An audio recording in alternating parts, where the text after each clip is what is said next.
You may be wondering what I'm wearing on my head, but also on my arm.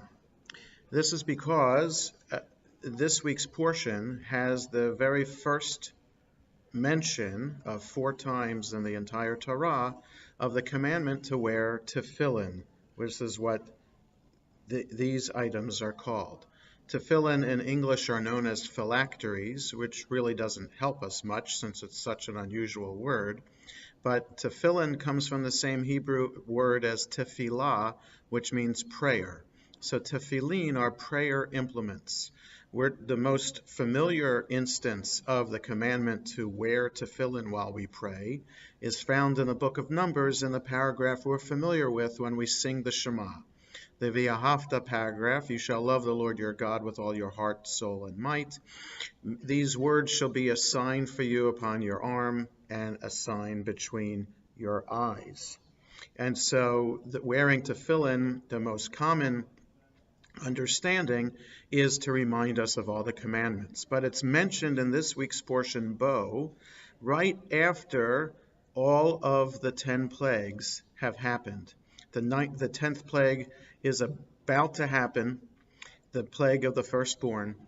And the people are told when that happens, they're supposed to be preparing for the first Passover in Egypt to remember, and that should be the first of Passovers that would be celebrated forever.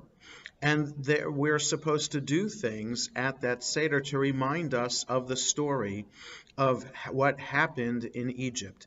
And we're supposed to wear tefillin, we're told in chapter 13 of Exodus, to remind us of God's mighty arm, an outstretched arm that brought us out of Egypt, to remind us of God's wonders. So the 10 plagues serve as signs and wonders that God brought at that time.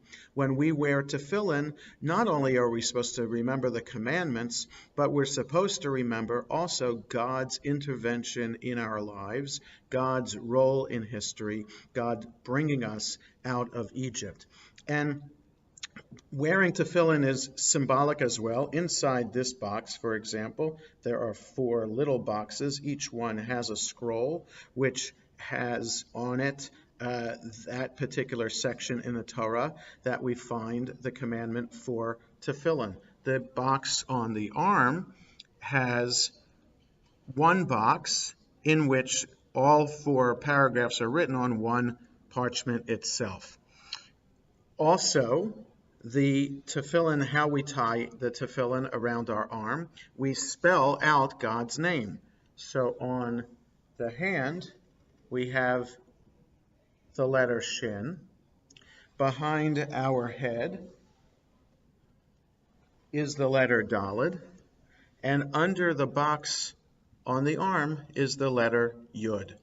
Shin, Daled, Yud spells out Shaddai, God's name, the same word that is on the mezuzah that we have on the doorposts of our homes, and many of us have on each room in our house as well.